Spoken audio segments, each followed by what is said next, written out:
देख रहे हैं वो आपका रेमा टीवी है। ये सत्य का साक्षी है। प्रियजन, प्रभु भी महान है। हमारे प्रभु और उद्धारकर्ता यीशु मसीह के नाम पर आप सभी को मेरा प्रेमपूर्ण अभिवादन।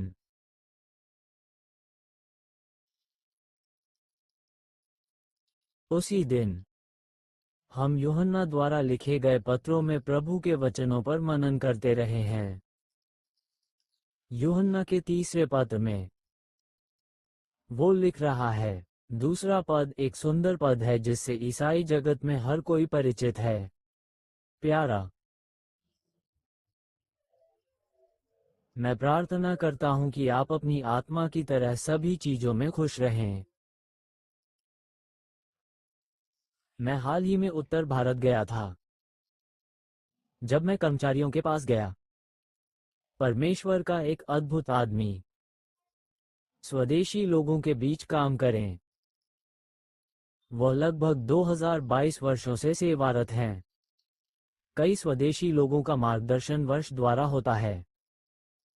एंड्रू के भीतर वो अद्भुत सेवक है जो अगुवाई करता है। एक बड़ा सभी लोग विष्णु के सेवक हैं। वे प्रभु का परिचय देते हैं। वे लोगों को प्रभु के प्रेम में लाते हैं। कर्मचारीगण गतिशील हैं, लेकिन उसके हृदय में प्यास है। लोगों को आपको शुरुआत करने से रोकने न दें। उन्हें कृष्ण की ओर ले जाना जारी रखो। बिल्कुल नहीं, अभिषेक के भीतर। और उन्हें प्रभु की आध्यात्मिक बातों की ओर थोड़ा और अधिक तीव्रता से ले जाने की अधिक इच्छा है। मैं उससे बात कर रहा था, बिना किसी प्रतिफल की आशा के। वो प्रभु के लिए उत्साहपूर्वक चमक रहा है। उन्होंने चर्च स्थापित किए हैं, लेकिन मैंने किसी संस्था से मदद नहीं मांगी। उसके पास कोई पंजीकरण नहीं है। मंदिर 3 स्थानों पर बनाए गए हैं। उन इमारतों का नाम भी नहीं रखा गया। मुझे बहुत आश्चर्य हुआ। आप पहले ही 110 आत्माओं तक पहुंच चुके हैं। मंत्रालय को तुरंत पंजीकृत करें और उसे नाम दें। यह एक बड़ा संगठन है और जब भी इसे धन मिलता है, यह इस तरह के बहुत सारे काम करता है। मैं यह नहीं कह रहा हूं कि इसमें कुछ गलत है, लेकिन यह व्यक्ति प्रेरित पौलुस के समान पवित्र शास्त्र के आधार पर काम कर रहा है। बाहर कोई नहीं जानता। इसलिए जब मैं इस मंत्रालय की ओर आकर्षित हुआ और इसमें शामिल हुआ, तो उन्होंने मुझसे सिर्फ एक उपकार मांगा। आप अपने ही हैं। अधिक लोगों को परमेश्वर के वचनों को सीखने की आवश्यकता है, तथा इन गोया लोगों को प्रभु का अभिषेक करने की आवश्यकता है। उसने उनसे कहा कि वे आकर उन्हें पालें। इसलिए मैं खुशी खुशी वो मंत्रालय कर रहा हूं। तो उन्होंने मुझसे अगली बात बताने को कहा।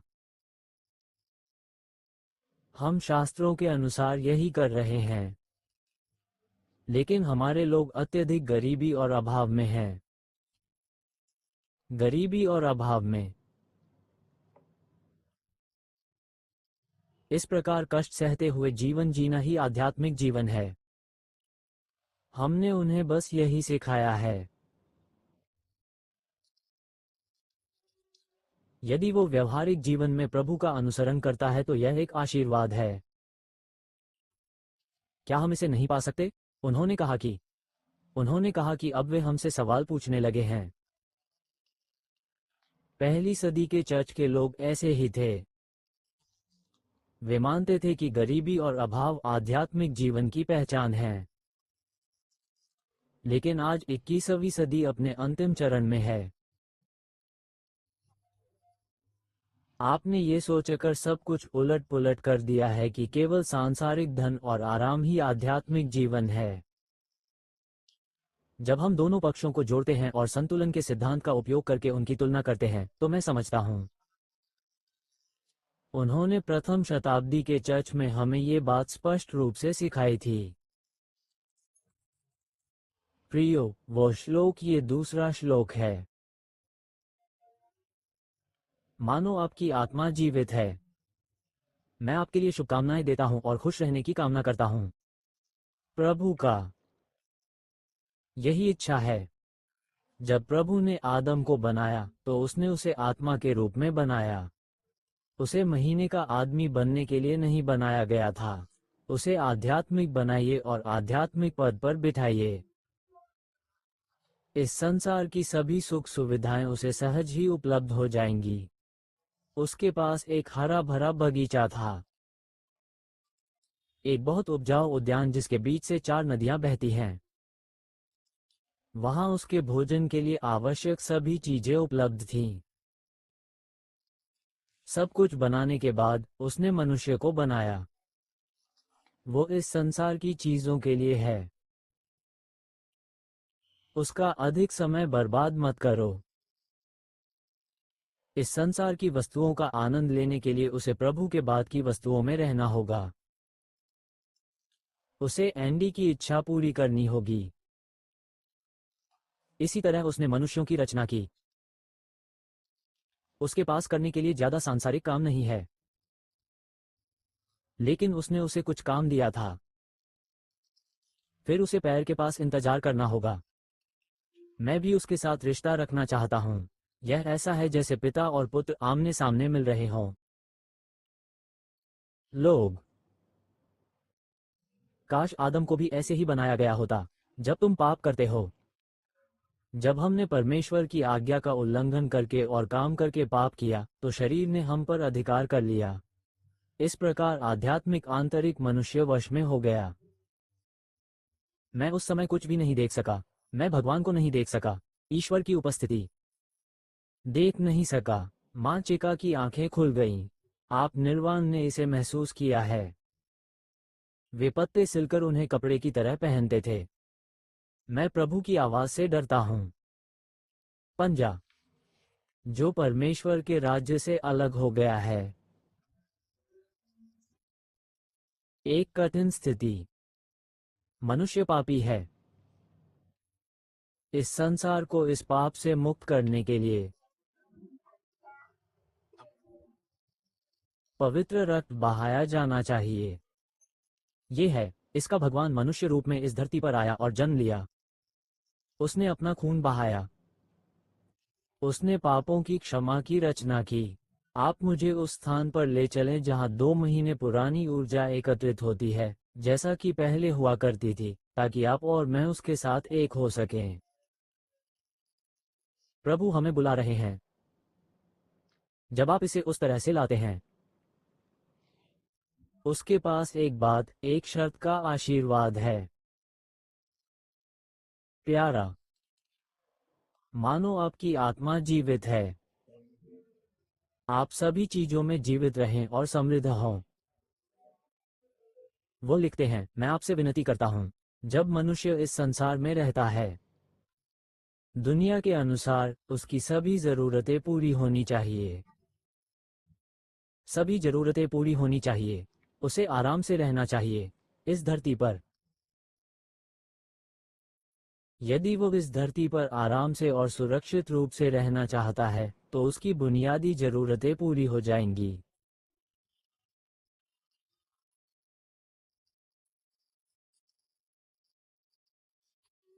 व्यक्ति का आध्यात्मिक जीवन समृद्ध होना चाहिए। हम केवल सांसारिक आशीर्वाद के लिए ही प्रभु का अनुसरण करेंगे, लेकिन हमारी तरह परिथाविक कप की उपाधि के योग्य कोई अन्य राष्ट्र नहीं है। काश ये छोटी सी बात उसके बारे में होती। हमारी तरह दुनिया में कोई भी व्यक्ति मूर्ख नहीं है। क्या हो अगर हम सांसारिक चीजों, सांसारिक आशीर्वादों के लिए जीने के आदी नहीं हैं। हमें बनाया नहीं गया। आज हम जीवित भी नहीं हैं। हमें बस इसी दुनिया में रहना है। उनका आध्यात्मिक जीवन प्राप्त करने के लिए हम सीधे अनंत जीवन की ओर यात्रा कर रहे हैं। ये सांसारिक जीवन बस एक जीवन है। हम ही यहाँ रहते हैं। हमें राज्य की ओर जीना चाहिए। इस संसार में हमारा समय बहुत कम बचा है। जब दुनिया ऐसी है तो क्या हमें अपने 24 घंटे इस दुनिया में अपनी दैनिक जरूरतों पर खर्च नहीं करने चाहिए? इसीलिए प्रभु ने मुझसे आज हमारे दैनिक जीवन के लिए आवश्यक सहायता मांगने को कहा। यदि दोनों आवश्यकताएं पूरी हो जाएं तो ये पर्याप्त है। इसीलिए पौलुस आत्मिक जीवन के बारे में लिखता है और कहता है, खाओ, बस ये सुनिश्चित करें कि आपके पास पर्याप्त कपड़े हों। कितने लोगों के पास टेलीविजन नहीं है? सोशल मीडिया पर बात करते समय ये सिर्फ एक इच्छा है। देखिए कितने लोग इन सभी समस्याओं के कारण के बारे में बात कर रहे हैं। एक आदमी के जीने के लिए भगवान ने उसे जो कुछ भी चाहिए वह प्रदान किया है। मैंने उसे दे दिया है, केवल तभी जब वो सबसे अधिक उत्सुक हो। वो इस पर कई घंटे खर्च करता है और भगवान को त्याग देता है। क्या आप सांसारिक चीजों के लिए जा रहे हैं? वो इसे पकड़ने के लिए दौड़ रहा है, दौड़ रहा है, दौड़ रहा है। जो जीवन चलता रहता है वो समाप्त हो जाता है। प्रभु स्वयं मरते हैं। ये शैतान की चाल है। सांसारिक इच्छा, विश्व मैत्री। उन्होंने कहा कि यह ईश्वर के विरुद्ध शत्रुता है। लेकिन उसने हमें इस संसार में जीने के लिए जो कुछ भी चाहिए उसे देने के लिए सारी व्यवस्था कर दी है। उसने तुम्हें अच्छी शिक्षा दी है। इसी वजह से उन्होंने मुझे नौकरी दी है। उसने मुझे नौकरी दी है। ईश्वर ने प्रत्येक व्यक्ति को कृषि के प्रत्येक स्तर पर रखा है। वो सभी को एक समान दर्जा नहीं देते। जिस प्रकार समाज में उतार चढ़ाव आते रहते हैं, उसी प्रकार व्यक्ति का आर्थिक जीवन भी उतार चढ़ाव से गुजरता है। मुझे ये बात समझ में नहीं आती। क्या अर्थव्यवस्था में वृद्धि होगी? कोई ऐसा व्यक्ति जो लोग एक लक्ष्य की ओर दौड़ रहे हैं। वेद कहता है जो परिश्रम से किया जा रहा है। वेद कहते हैं कि जो व्यक्ति सूर्य बनने के लिए अग्नि जलाता है वो अग्नि से नहीं बच सकेगा। क्या अब आप पैसा नहीं कमा सकते? आप कमा सकते हैं। मैं कड़ी मेहनत कर रहा हूं ताकि मैं आराम से रहने के लिए कुछ काम कर सकूं। गलत? नहीं, नहीं, कोई गलती नहीं। आपको मेहनत करना होगी। लेकिन हमारा तो बहुत गड़बड़ है। हमारा लक्ष्य, यदि आप अमीरों को अपनी कठपुतली बनाकर अपनी स्थिति को अमीरों के स्तर तक बढ़ाने की कोशिश में लगे रहते हैं तो अफसोस, आपके लिए नरक इंतजार कर रहा है। फिर मैं आपको बताऊंगा कि मेरा लक्ष्य क्या होना चाहिए। मैं लकी की ओर बढ़ता रहता हूं। उसने मुझे क्यों बुलाया? ताकि मैं इसे पकड़ सकूं। आसिया यीशु का अनुसरण करेगी। यीशु मसीह ने जो अनंत जीवन का वादा किया था वही हमारा एकमात्र लक्ष्य होना चाहिए। हमें उस लक्ष्य की ओर दौड़ना होगा। हमें अपना समय उस पर खर्च करना होगा। इसीलिए हमें दौड़ना चाहिए। इसीलिए जब हम दौड़ते हैं तो परमेश्वर हमारी दैनिक आवश्यकताओं की पूर्ति करता है। वो हमें बंद कॉल के अनुसार काम देगा। वो हमें चीजें देगा। मैं तुम्हें कभी नहीं छोड़ूंगा। कौवे चूजों की पुकार पर काम काम करते हैं। वो निश्चित रूप से आपको और मुझे जवाब देगा। परमेश्वर के कितने सेवक, परमेश्वर के कितने लोग? पूरा समय। क्या आप जानते हैं कि इस धरती पर आस्था रखने वाले लोग भी हैं? कितने कर्मचारी ईमानदारी और निष्ठा से, बिना किसी से भीख मांगे, उन्होंने इस धरती पर अपना जीवन केवल प्रभु की ओर देखते हुए, किसी से कोई अपेक्षा किए बिना शुरू किया। शुरुआत में यह थोड़ा मुश्किल होगा जब जीवन में इस विश्वास का अभ्यास करें। दुनिया उन्हें जो चाहिए वो लाएंगे। उन्हें किसी से दान मांगने की जरूरत नहीं है। संभवतः आज कुछ लोगों द्वारा इसके बारे में पूछे जाने के बाद इसकी आलोचना की गई है। आज प्रभु के सेवकों के लिए भेंट मांगना गलत नहीं है, लेकिन हमारा लक्ष्य आ गया। आप ये कहकर सेवकाई का विकास कर रहे हैं कि मुझे सेवकाई में ही बहुत सारी चीजों की आवश्यकता है। जब लक्ष्य निर्धारित करने की बात आती है तो कर्मचारी असफल हो जाते हैं। ये हास्यास्पद है। आज जनता के लिए दुनिया बदल गई है। इस प्रकार लक्ष्य सही ढंग से निर्धारित किया गया है। वो इसे बहुत खूबसूरती से कहती है, प्यारा, मानो वो जीवित हो। मैं आपके लिए शुभकामनाएं देता हूं और खुश रहने की कामना करता हूं। यही जीवन है। आध्यात्मिक जीवन पूर्ण है। यह अति ही है जिसे हमारे भीतर और अधिक विकसित होने की आवश्यकता है। एक ईमानदार व्यक्ति, आपको हर दिन नए सिरे से आगे बढ़ने की जरूरत है। साथ रहने में सावधानी बरतें। मनुष्यों, यहाँ तक कि साधारण लोगों, परिवार, बच्चों और उनकी सभी जरूरतों, उनके लिए जीने और मरने के बारे में बहुत सी बातें लिखी गई हैं।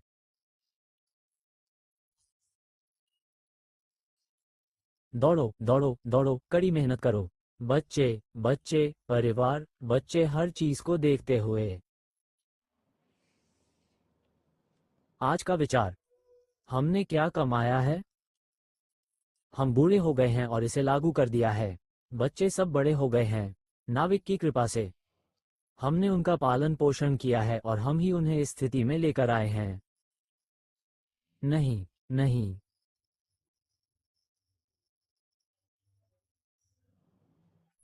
ये सब आशीर्वाद देने के बारे में है।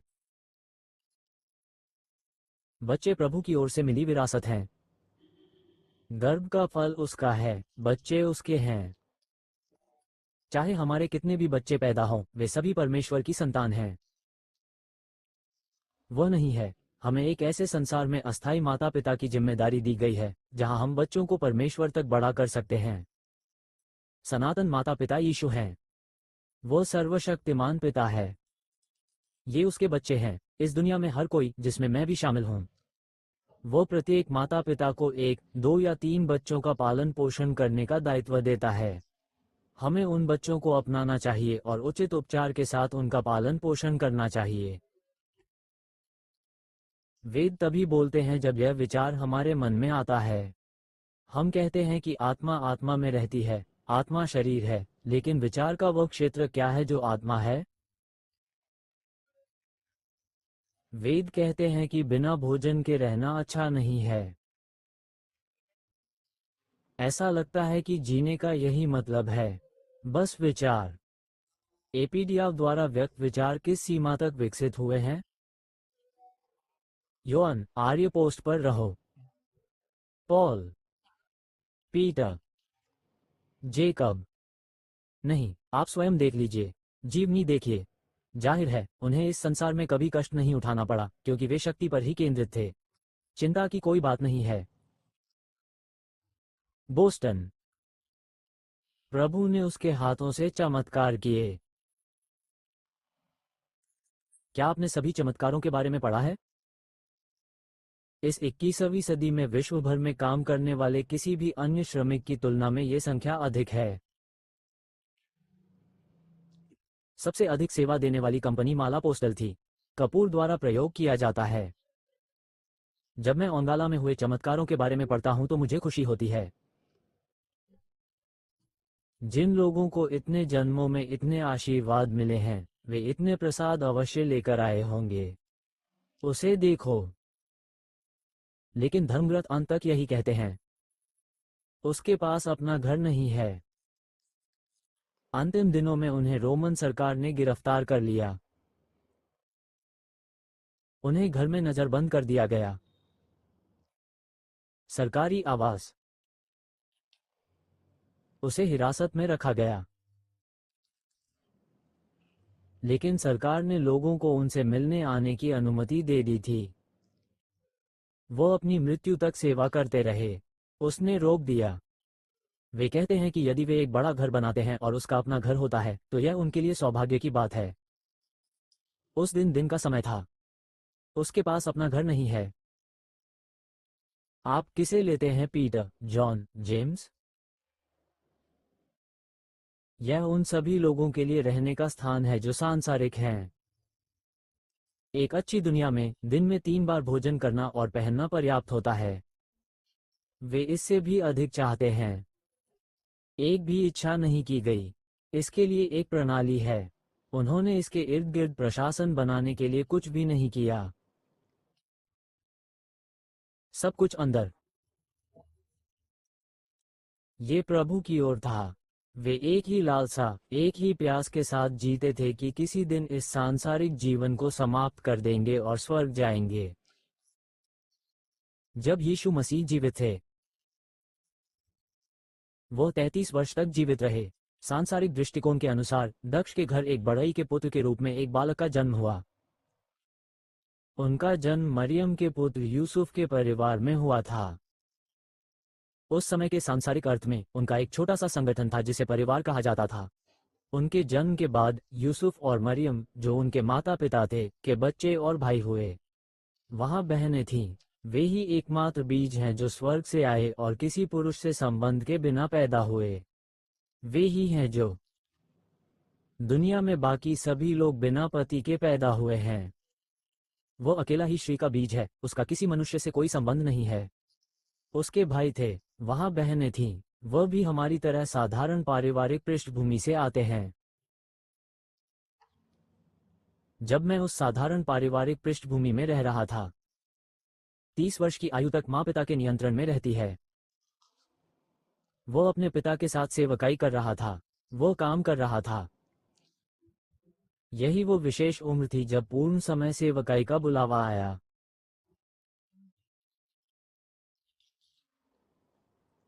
मैं अपना परिवार छोड़कर सेवकाई में आ गया।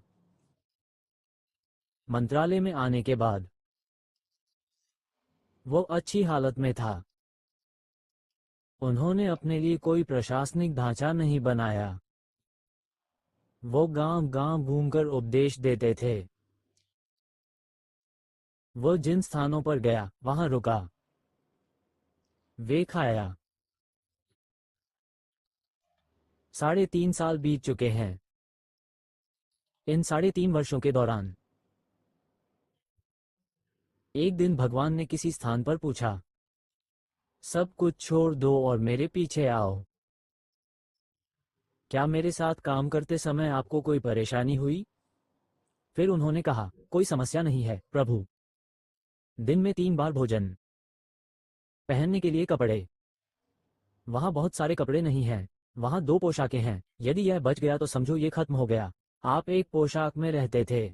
आज जीवन कैसा है? उन्होंने कहा कि यदि कोई समस्या नहीं है तो कोई बात नहीं।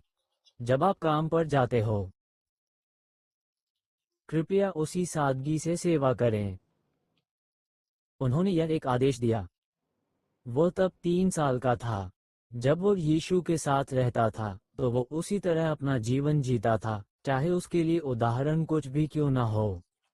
अंत तक सभी लोग वहां रहेंगे। जिन लोगों ने केवल अपनी साधारण आवश्यकताओं को पूरा किया, उन्होंने राष्ट्र की सेवा की। यही विचार है। प्रभु, आज हमारे जीवन और हमारे कार्यों में मसीही जीवन का अभाव है। बनाए। भगवान, जब उन्होंने कहा कि वे हमें जेपी पढ़ाएंगे, उन्होंने हमें सांसारिक आवश्यकताओं के लिए जीने को कहा। उस दिन का खाना। आज का दिन मेरे लिए टार का दिन है। क्या आप जा रहे हैं? हे हमारे दयालु प्रभु, हम कृतज्ञ हृदय से उछलते हैं और उनकी स्तुति करते हैं। हे प्रभु, मैं आपको इस वचन के लिए धन्यवाद देता हूं जो आपने इतनी उदारता से हमारे विचारों को दिया है। मानो प्रियतम मुझ में रहता है। मैं प्रार्थना करता हूं कि आप इस वचन के अनुसार जीवन जिएं और सभी बातों में खुश रहें। हम वो शहर हैं। सांसारिक जीवन से सभी जरूरतें पूरी होनी चाहिए। अब चलो एक शो करते हैं, पापा। बच्चे प्रार्थना कर रहे हैं। बच्चे विभिन्न प्रकार की आवश्यकताओं को पूरा करने के लिए संघर्ष करते हैं। पता लगाया जा सकता है, बच्चों की दैनिक आवश्यकताएं। मुझे आशा है कि मौजूदा साक्ष्य मेरे बच्चों तक पूरी तरह से पहुंच जाएंगे। यतुमा जीवित रहें। क्या आपने अपने बच्चों का पालन पोषण उस जीवन में किया जिसमें आपको आत्मा प्राप्त हुई थी? हे प्रभु, हमारी संपूर्ण सोच आध्यात्मिक हो, सत्य को अपना लक्ष्य बनाकर। मैंने तुम्हें मेरे पीछे आने में मदद की। तुम्हें आशीर्वाद देते हैं। अपना ध्यान रखना। हम यीशु मसीह के शुभ नाम में प्रार्थना करते हैं। इंग्लैंड आमिर का पिता हो सकता है। हाँ। वाह वाह।